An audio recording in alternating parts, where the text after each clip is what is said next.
Bismillahirrohmanirrohim. Assalamualaikum warahmatullahi wabarakatuh. Selamat mendengarkan tausiah Abang Guru Sekumpul. Jangan lupa like, subscribe, dan share kepada yang lain. Semoga bermanfaat.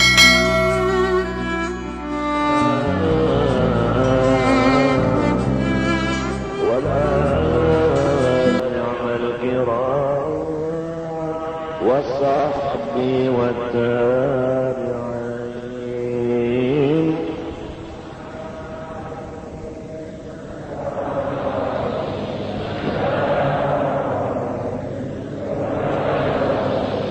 اللهم استجب دعانا واشف مرضانا وارحم موتانا ويسر امورنا وقض حاجاتنا للمسلمين وصلى الله على سيدنا محمد وعلى اله وصحبه وسلم والحمد لله رب العالمين. تقبل الله منكم.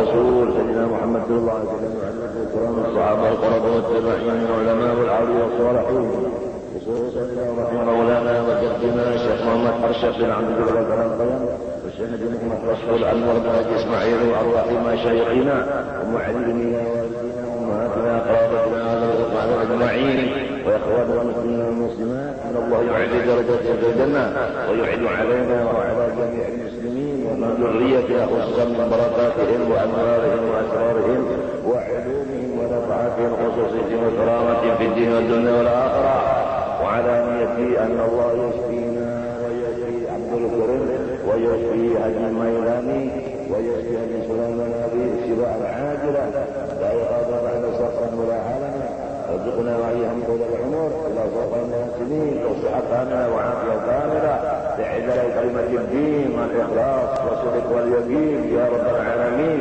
على هذه النيه وعلى كل ما نوى باسمه الصالح والى حضره النبي الفاتحه.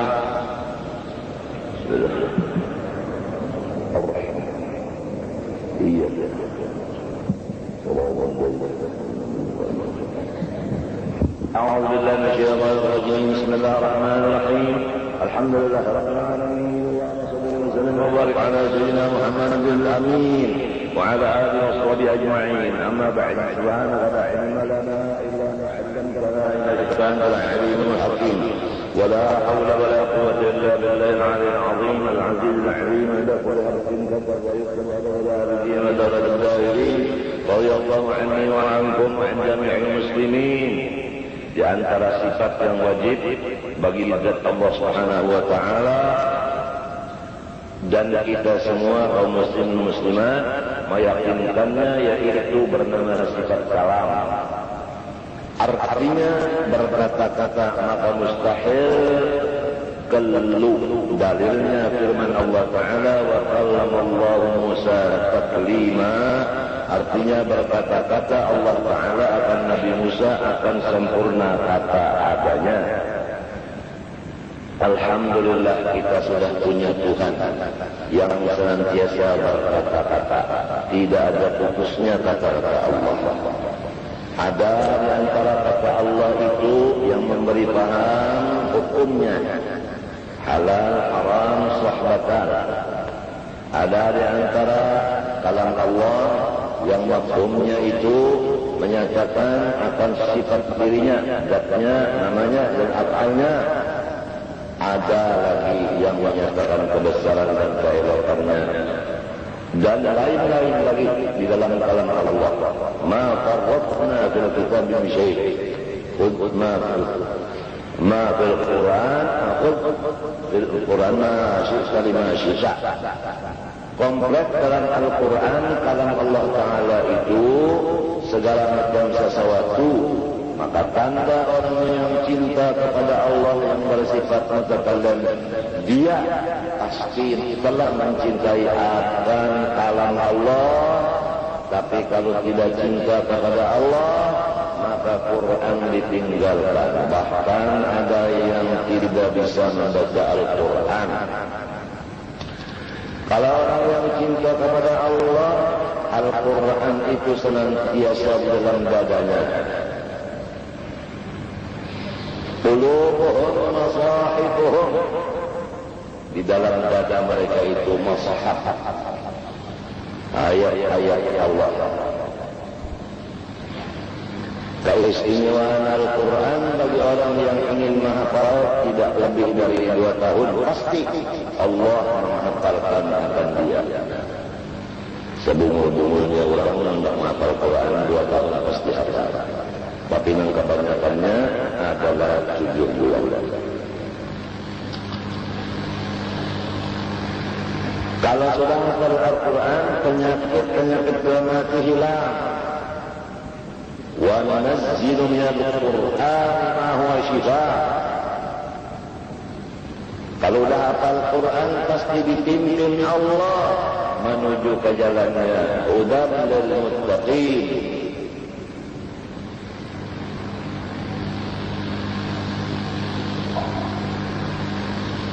Kembalilah umat Rasulullah SAW kepada mencinta Al-Quran. Ingat bahwa Al-Quran akan diangkat oleh Allah Ta'ala para Jibril. Tidak ada lagi tulisannya di kertas dan tidak ada lagi di dada orang yang hafal. Al-Quran akan berperantunan dengan umat Rasulullah diangkat oleh Jibril. Jadi sebelum itu marilah kita rajin membaca Al-Quran dan mencintainya. Kalau sudah kita tidak bisa melihat Allah, melihat tulisan Qurannya barang sebagai gantinya. Dan kalau sudah kita tidak bisa berdialog langsung dengan Allah, maka kita pahamilah akan ayatnya dan suratnya itu. Surat Allah yang Rabbul Alamin sudah ada di rumah kita. Apakah kita membaca surat Allah? Apakah kita memahami isi surat Allah? Apakah kita tidak lagi? Hai umat Rasulullah, kembalilah. Kalau sudah kita cinta kepada Al-Quran, memahami artinya, memahami akan tujuan-tujuannya, disebut ahlullah. Ahlul Quran, ahlullah wa khassatuh. Orang yang betul-betul ahli Al-Quran mengamalkan isinya, maka disebut orang itu pula warganya Allah. Dan orang yang diberi keistimewaan oleh Allah Subhanahu wa Ta'ala. Gembirakanlah hati kalian dengan surat Allah itu, dan pimpinlah istri dan anak buah anda untuk mahabbah kepada Quran. Rasulullah bersabda, "Adibu auladakum ala thalathi khisal, hubbil Quran wa hubbi nabiyyikum wa hubbi ahli baiti kama qala." Didiklah anak-anak kamu cinta kepada Quran, cinta kepada saya, cinta kepada turunan saya, kata Rasulullah SAW. Hati penting diisi dengan benda-benda yang baik, jangan kosong atau berisi benda yang buruk. Sedangkan hati itu adalah paling mulia. Di situ tempat ma'rifat kepada Allah Subhanahu wa Ta'ala, dan di situ tempat pandangan dan nilai Allah Subhanahu wa Ta'ala. Kalau dalam hati ada ayat Al-Quran, hati itu sudah bagus dipandang Allah Subhanahu wa Ta'ala. Kalau hati berisi dengan duit, pangkat, wanita, dan lain-lain dari dunia maka ulur, maka hati itu buruk dan bau daripada bangkai. Yang mencium adalah ahlullah. Nas'alullah al-afiyah. Hai umat Rasulullah SAW, mari kita bersama-sama mulai sekarang belajar akan huruf Al-Quran yang 28 sampai fasih. Baru kita belajar membaca ayat Al-Quran dengan tajwid, hadaf dan panjangnya, dan ibtidah dan waqafnya. Kemudian kita belajar tafsirnya sedikit-sedikit. Insya Allah hati kita menjadi bersih. Apabila bersih hati, maka hati itu dicintai oleh Allah. Apabila kotor, dimarahi oleh Allah. nenek moyang kita yang ulama dan punya karamah semua adalah menjaga hati dari kotorannya, bukan menjaga badan, bukan menjaga pakaian, tidak.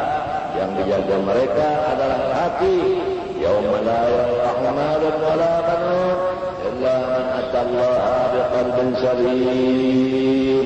Allahumma ya hafiz ya hafiz ya hafiz sallim qulubana ya Allah an kulli ma yurdi برحمتك يا أرحم الراحمين يا أرحم الراحمين يا أرحم الراحمين.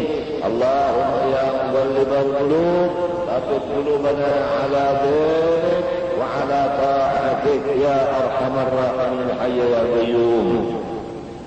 Maka patut bagi mukmin mu'taqid bahwa ia banyak-banyak memberi zikir pada Allah Ta'ala dengan pengharapan sebutan Allah Ta'ala jua adanya sebagai kesempurnaan ma'rifah terhadap Allah Subhanahu. Kita disuruh menggunakan lidah banyak-banyak zikrullah dengan harapan Allah yang menzikir kepada kita. Itu harapannya. Awalnya kita yang berzikir, tapi akhirnya kita yang dizikirkan Allah. Itu akhirnya. Jadi berangkat dari kita, akhirnya sampainya bukan kita yang berzikir, Allah yang menzikirkan. Karena tanpa Allah la tataharraku dzarratun illa biiznillah. Itu perkara memang kita yang berzikir. Sulit bagi kita untuk mencapai maqam baqa billah. Sulit.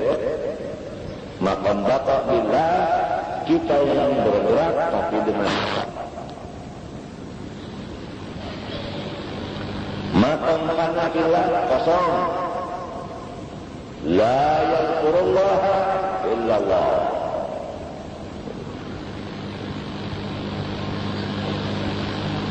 Ini dengan harapan kita dulu merasa yang menzikir Allah dulu, akhirnya diganti Allah. Bukan nyawa yang menzikir unda menzikirlah menyawa la haula wala quwwata. Nah, sampai di maqam baqabillah, maka di situ kita merasa bagaimana Allah berzikir terhadap dia dan perasaan zikir Allah itu di diri kita. Maka diri kita sebagai jadi kenyataan bagi Allah Ta'ala. Kalau diri kita jadi kenyataan Allah, tidak bisa lagi dirasakan kegembiraannya. Itulah orang yang disebut dapat surga di dunia. Waliman khafa maqama rabbih jannatan. Itu yang disebut auliya Allah. Ala inna auliya Allah la khaufun alaihim wa lahum yahzanun. Alladzina amanu wa kanu yattaqun lahumul busyra fil hayatid dunya wa fil akhirah. La tabdila li kalimatillah. Dzalika huwal fawzul 'azim. Nas'aluka Allahumma fawzakal 'azim. برحمتك يا حي يا قيوم يا حي يا قيوم يا حي يا قيوم يا من قال ادعوني استجب لكم. Jadi pengharapan kita berzikir dengan apapun zikir supaya Allah yang menzikirkan kita, supaya kita tidak merasa lagi uyuh, ada merasa lagi panas, ada merasa lagi barat, sebab bukan kita yang berzikir, Allah yang menzikirkan. Kalau masih kita uyuh, panas karena kita, dan kalau sunyi daripada wujud, ria, sum'ah dan lain-lain. Tapi kalau selama maqam al-qur'u selamatlah. Jadi jalannya dulu mesti kita, karena dibalik kurang. Al-qur'uni itu jalannya. Akhirnya al-qur'u. Bagaimana kita mendengar Al-Quran dibaca tiap Jumat? Wala zikrullahi akbar. Ay wala zikrullahi abdahu akbaru min zikril abdi lillahi. ولذكر الله أكبر والله يعلم ما تصنعون. Itu khatib yang jemaat. Habis sholat ada juga pulang balik. Allahu Akbar, Allahu Akbar. Ujarnya 9. Asyhadu an la ilaha illallah wa asyhadu anna Muhammadar Rasulullah. Hayya 'alas salati, hayya 'alal falah. Qad qamatis salatu, qad qamatis salah. Allahu Akbar, Allahu Akbar. La ilaha illallah.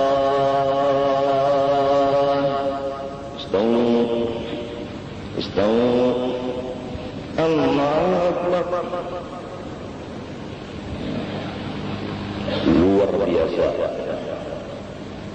Fadhkuruni azkurkum. Mafhum daripada hadis Rasulullah, tidak ada satu pun amalan yang menyelamatkan kita dari siksa Allah, hanya zikrullah. Ingat ini satu hadis ini. Amalan apa aja kan pokoknya mantul. Tapi kalau mengamalkan zikir, selamat dari parang maya, selamat dari kesusahan, selamat daripada tembakan, selamat daripada apapun. Langit turun ke bumi, maka lenyap kesemuanya. Kecuali orang ahli zikir itu yang diberi Allah keluar daripada itu. Sebelum langit turun ke bumi, dia sudah keluar daripada ungkapannya. Wa hum min faza'in yawma idzin aminun.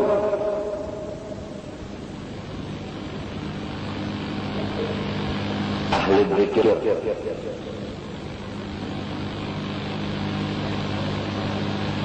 lain cara ramaian orang itu, namun bumi terbalik aja di mana berpikir itu lain itu malah dia bumi terbalik di mana berpikir sekalinya di ujung cangkol.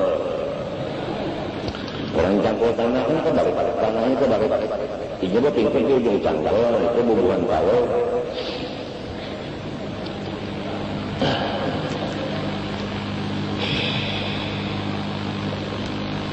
Zikir kepada Allah Subhanahu wa taala ada zikir lisan. La ilaha illallah. Itu syukur sudah daripada kita berdiam.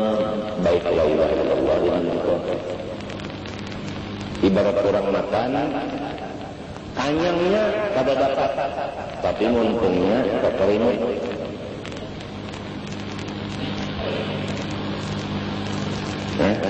Tapi ada orang yang turun ke karimut, paruhnya tetap lapar. Itu orang yang menggawil-gawil giginya yang sesudah pada baca.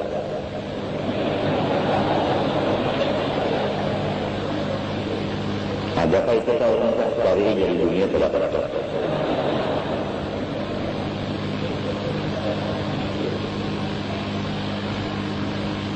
Makanan ada di lidah, rasakan yang pada dada. Kalau orang berpikir lisan tidak disertai dengan maknanya, sudah untung.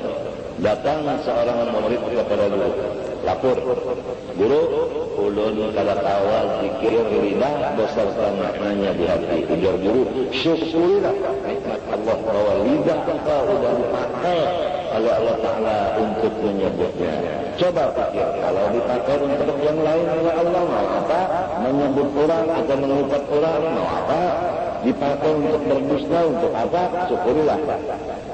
Akhirnya murid itu bergembira dengan adanya nikmat Allah di lidah, membaca la ilaha illallah. Maka berkat gurunya dipindah zikirnya itu ke hati, berimbang lawan nonton.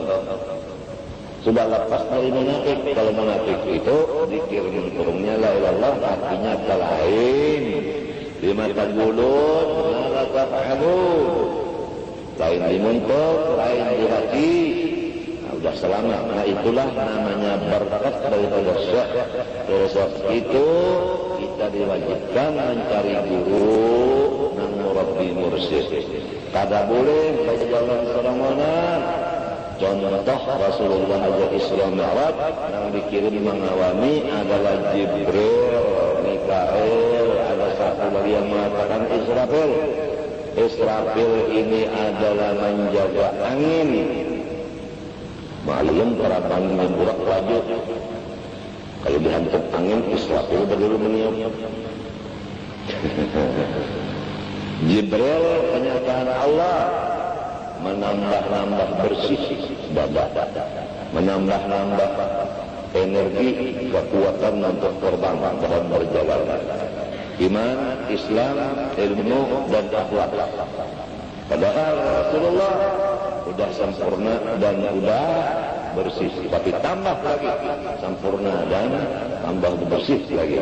Berarti orang hidup di dunia ini yang penting adalah menambah kebersihan bagi yang bersih dan membersihkan bagi orang yang kotor. Hai umat Rasulullah, ikutilah Rasulullah. Carilah guru yang merabbi mursyid, ganti Rasulullah. Kalau bisa, guru itu selain daripada merabbi mursyid adalah zuriat Rasulullah. Kalau bisa, sebab di sana kita menambahi cinta kepada zuriat. Kalau ahwal orang jaga, ya bisa aja, tapi cinta kepada keluarga kurang. Nah, itu cara babiniannya memilih laki pun baik rupa aja, terus panjang, tapi tambahi segi kurang. Jangan sikong ikan bisa laki sugi, rendah rupa. Aku rupa baik, sugi baik, nang itu gonol. Ujar sikong itu dah, aku sugi baik rupa, gonol panjang. Artinya bertambah sempurna lagi, itu. Wallahu a'lam. Kesindiran semua. Siapa guru sang Rabbi Rasul yang paling sempurna, disitulah kita. Karena disuruh mencari dari kalangan yang bagus. Innallaha jamilun yuhibbul jamal.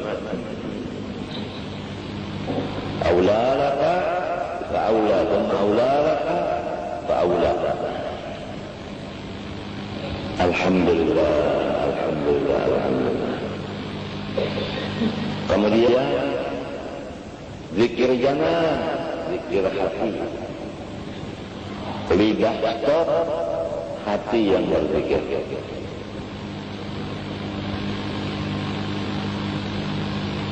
Di antara zikir hati yaitu huruf alif lam lam ha seakan-akan ditulis di dalam hati.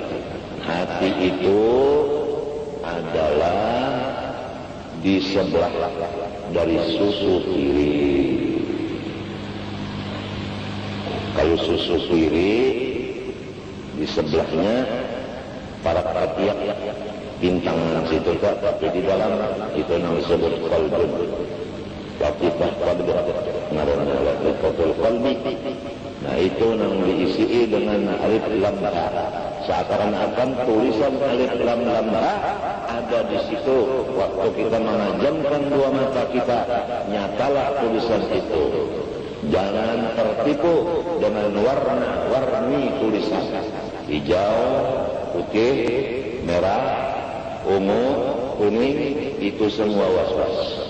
Dan itu semua menyatakan bahwa kecintaan Anda kepada sesuatu dunia. Kalau tidak ada cinta pada dunia ini, tidak ada lagi cahaya di hati kita. Kalau tulisan ada, tidak ada cahaya putih, tidak ada cahaya kuning, merah, hitam dan sebagainya. Hanya nur semata-mata yang tidak ada umpamanya. Itulah yang sebenarnya kalau masih melihat cahaya ada di dalam hati, keluar ke anggota luar dan ke anggota ke alam, itu namanya kasar hissi, maka itu adalah bahaya. Kalau sebab itu kalau mau mengamalkan zikir hati harus dipimpin oleh sang Rabbi Mursyid dan kita. Wajib taat kepada guru itu dan apapun harus kita izin beliau. Kita berlaku adab terhadap guru kita itu sebagaimana kita mayat, guru kita itu adalah tukang mandi, tapi berat ini adab. Kebanyakannya kita belajar zikir hati, tapi adab kawan guru yang melajari kita tinggalkan. Kalau hendak bujur-bujur seperti orang mati kita. Guru yang menyuruh belayar, jangan berbelayar. Kemudian guru kalau menyuruh, tak ada belayar-layar. Ya guru kan pernah belayar, pernah hanya belayar. Kemudian itu kan si Idris kan menyuruh-nyuruh, lunak belayar aja, kira-kira sebulan kalau datang 2. Maka putuslah hubungannya dengan guru tadi. Berarti seperti layang-layang yang tidak ada lagi yang memingkutnya, memegangnya. Maka tidak adalah mendapat kebahagiaan dan keberuntungan. Karena dia tidak memakai adab. Malahu adab, fahuwa adab. Adabani Rabbi, fa'ahsana ta'zim. Berapa urusannya itu berdoa. Kawin itu juga, kecuali guru menyuruh. Guru kalau menyuruh, kalau 60 tahun sudah siangan, nakajong, tak boleh pikir-pikir. Nah, tapi kalau guru menyuruh, sebulan kali kawin, hakuna. Guru menyuruh. Ada tuh artinya kalau disuruh guru. Ada yang sama-sama 3 kali disuruh guru kawin. Narang guru menyuruh, cucuk yang liar pulang. Ada yang 70 tahun, guru rana aja, terpaksa berkipas. Guru senang melihat, 70 tahun hanya disuruh guru kawin. Ikarang memang menyuruh siapa? Si utuh lumur. Nah itulah yang jadi duriat kita ini jadi lumur sebenarnya. Bukan profesor, bukan dokter, bukan insinyur, tapi S nyiyok. Karena bukan ilmu. Man dalladhi yashfa'indahu illa bi'idhnihi. Jadi belajar kepada izin guru, boleh kepada izin guru, menukar kertas rumah tangga pada izin guru, kawin kepada izin guru, menutui bini kepada izin guru, macam-macam. Semua dengan izin guru. Itulah orang-orang yang berhasil menjadi keramat besar banget. Karena memang taat kepada gurunya. Dalil taat kepada guru adalah ati'ullah wa ati'ur rasul wa ulil amri minkum. Minkum inilah yang menyatakan tafsir yang sahih bahwa ulil amri ini ulama, bukannya pejabat. Pun pejabat kan ditaati, jadinya korupsi, KKN, luput sudah. Padahal minkumnya itu apa? Banyak sudah tafsir-tafsir yang digunakan ulama dajjal untuk keperluan mereka. Banyak sudah.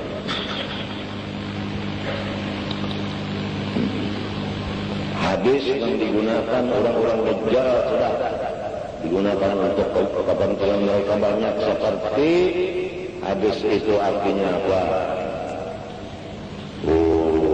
Tuntut kalau akan dunia seakan-akan hidup selama-lamanya, tuntut akhirat seakan-akan mati besok. Ini hadis dipakai oleh ulama dajjal supaya beringat menuntut dunia. Akhirat kena-kena aja kalau mati. Ulama dunia apa itunya? Padahal maksudnya tuntut dunia seakan-akan kamu hidup selama-lamanya. Kalau masih lawas saja lagi, kena-kena dia menuntut dunia. Itu maksud hadis. Hadis itu hadis zuhud, bukan jumhur. Tuntut akhirat seakan-akan mati besok. Banyak orang yang mati mendadak. Jadi pentingkanlah akhirat dari dunia. Itu maksud hadis. Karena si ulamanya ini ulama usul, ulama ulisan, gurunya juga ulama ulisan, maka terjadilah rusak sunnah Rasulullah SAW. Sintan minan nas, idza saluha sarafan nas, wa idza fasada fasada nas. Al-ulama wal umara. 2 golongan, apabila bagus saleh, maka yang lainnya saleh. Apabila rusak rusak. Pertama ulama, kedua pejabat. Kalau sudah ulamanya terbagi dua, ada ulama pidato, ada ulama pakaian, ada ulama macam-macam duit. Rasanya masyarakat jadi menuntut duit dan pakaian dan sebagainya. Ya kan nggak gurunya kayak murid-murid. Ya tapi jadi ini berjanggut gurunya berjanggut juga muridnya. Ini ngarannya bukan janggut.